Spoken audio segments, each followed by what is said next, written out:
Hi అండి. మాకైతే పుట్టగొక్కలు దొరికేసాయి. చాలా ఎక్కువ దొరికాయండి. దొరికినవన్నీ వాటర్ వేసి కడిగేసాము. కడిగిన తర్వాత ముక్కలైతే కట్ చేసేసాం. కట్ చేసిన తర్వాత అవన్నీ ఒక పక్కన పెట్టేసిన తర్వాత ఉల్లిపాయలు, మిరపకాయలు, టమాటా అన్నీ కట్ చేసేసాం.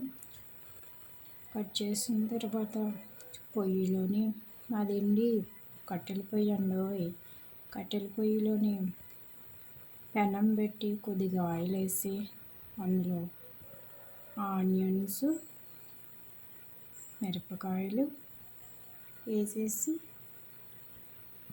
చిటపట ఆడేంత వరకు దోరగా వేయించుకొని అందులో టమాటీ అంతా వేసి కలుపుకోవాలి. అదంతా మగ్గిన తర్వాత కొక్కులు అయితే అందులో వేసేయాలి. వేసేసిన తర్వాత బాగా వాటర్ అవసరం లేదు. బాగా మగ్గిన తర్వాత అందులో బాగా మగ్గనివ్వాలి. ఏంట్రా బాబు ఈ పొగ ఎందుకు వస్తుంది అనుకుంటున్నాం. మాది కట్టెల పొయ్యి అండి, అందుకే పొగ వస్తుంది. బాగా కలిపిన తర్వాత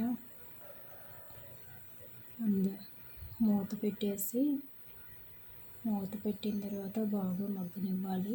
మగ్గనిచ్చిన తర్వాత బాగా కలిపి మగ్గనివ్వాలి. మగ్గనిచ్చిన తర్వాత కొద్దిగా కారం,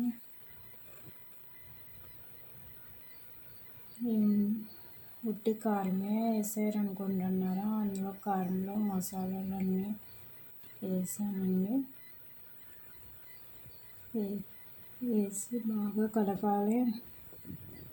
కలిపిన తర్వాత మూత అయితే పెట్టేసి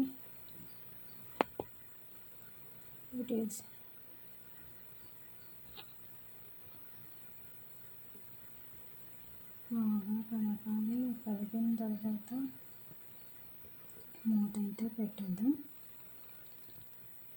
పెట్టేసిన తర్వాత కొద్దిగా కారంలోని పసుపు, మసాలా అంతా మిక్సీలో ఆడించేసి వేసామండి. అందుకే ఉట్టి కారంలా కనిపిస్తుంది.